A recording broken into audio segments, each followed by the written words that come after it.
Hi, welcome to Linda's TV show. If it is your first time of stopping by or coming across my YouTube channel, you are highly welcome. This is the home of news.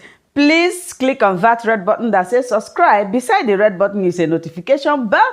Turn the bell on so that anytime I upload a new video, you will be the first person to check it out.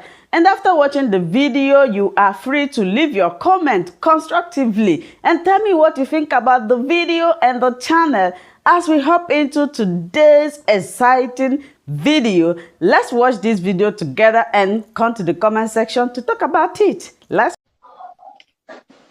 what it means in clear parlance is that Nnamdi Kanu was discharged today.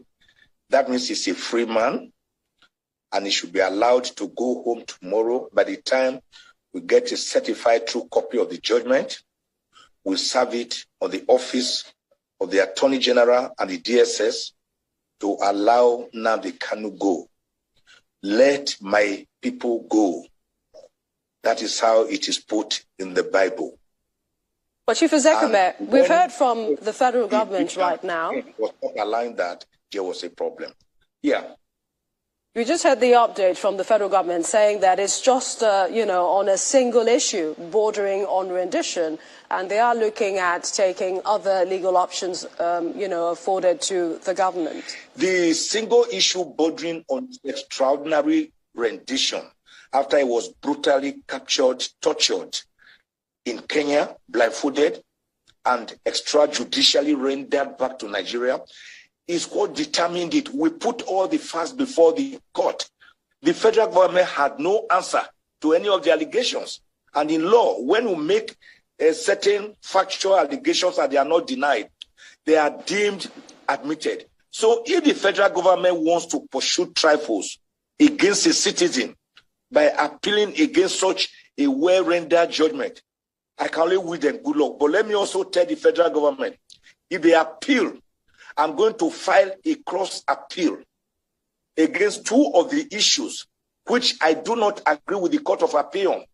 That is the issue of the situs or the place of commission of an offense. Section 45 of the Federal High Court Act and decisions of the Supreme Court make it clear that you can only try a person in a place where you disclose the venue of the commission of the crime, the time, the circumstances. But when you say Nnamdi made a broadcast, from where did he make the broadcast? Is it in the spirit world? Is it in the land of the dead? The Court of Appeal, with all respect, appeared to have glossed over that something by saying, oh, it didn't matter since the charge, the counts did not deceive him. That is not the issue. Supreme Court, look, the Lebanese case that was tried, we all watched it, was it last year?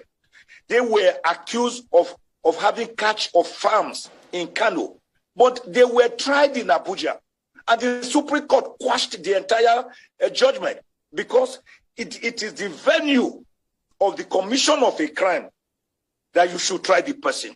And now the Kanu, you say he made a broadcast. You have not told us where he made this broadcast from. The other one, the Court of Appeal also agreed with us, where they said he brought in a transmitter at Obulu Suzo in Ihiala local government area of Anambra State, which is outside the jurisdiction of the Federal High Court of Abuja. They also agree with us.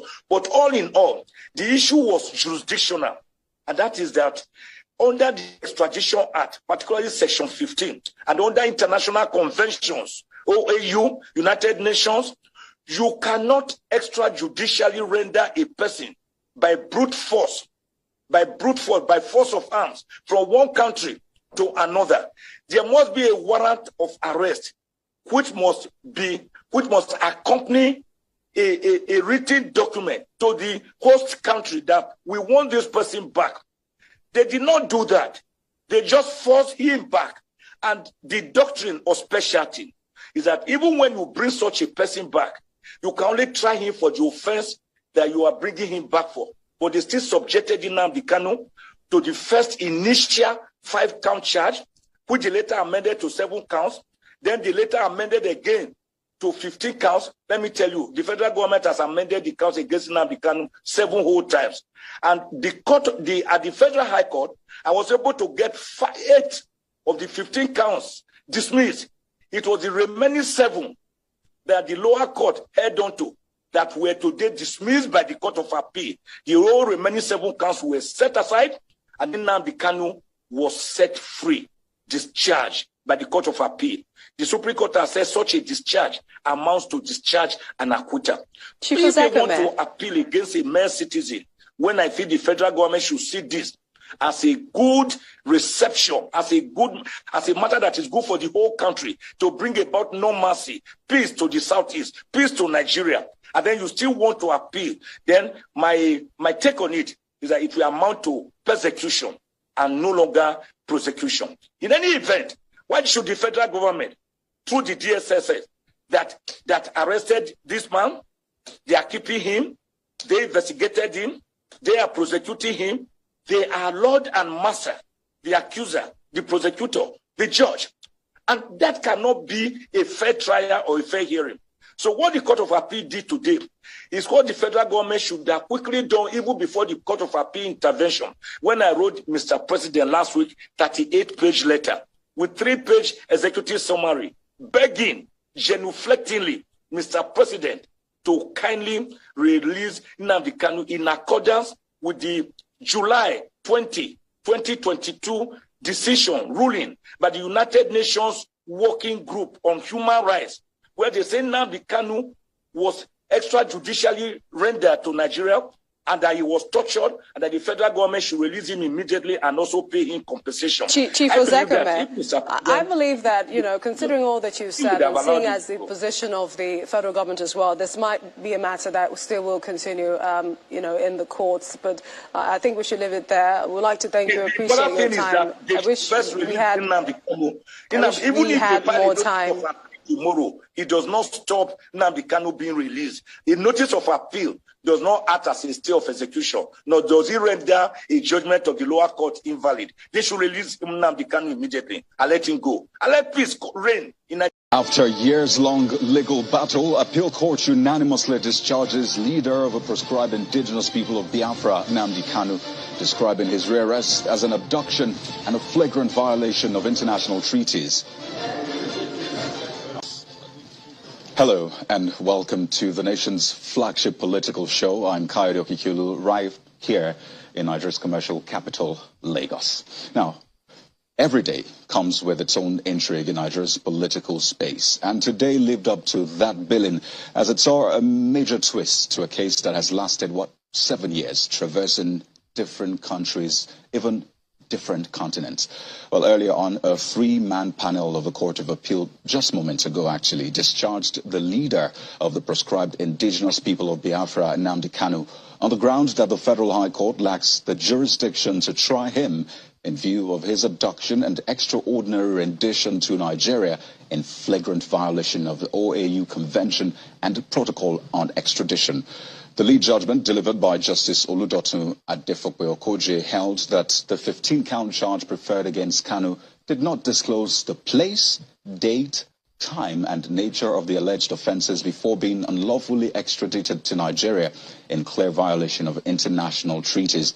The court further described the act of abduction and extraordinary rendition of Mr. Kanu, apparently from Kenya, without due process as a violation of his right.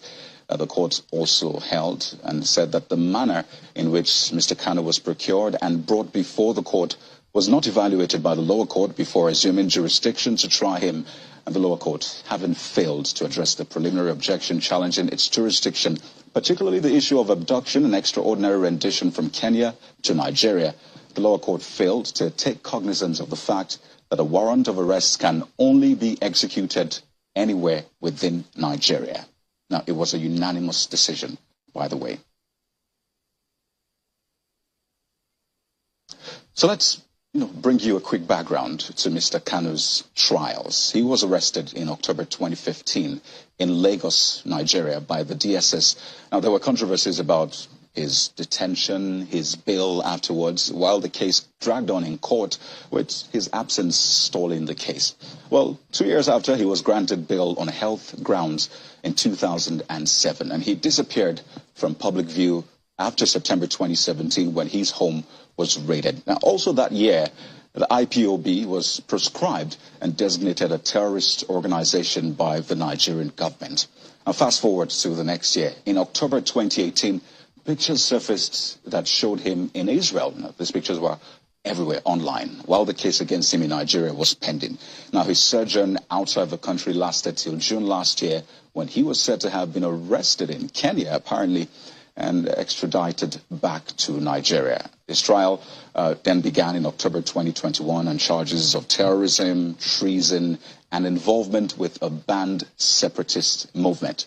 Now, in January this year, 2022, an Abia State High Court ruled his arrest as unlawful and an infringement on human rights. Now, his arrest and subsequent trial have sparked protests and violence in majorly southern eastern region of Nigeria. So that gives you a picture of how we got here, 7 years. And this is a major pronouncement by the court and, of course, a developing story as well. So stay with us for the unfoldings on that. Thank you for always watching Linda's TV show. I will see you again in my next video. Remain blessed. I appreciate each and every one of you, and keep on watching Linda's TV show. If you have not yet subscribed, please, I beg you to do that so that you'll be getting more updates from me. Bye-bye.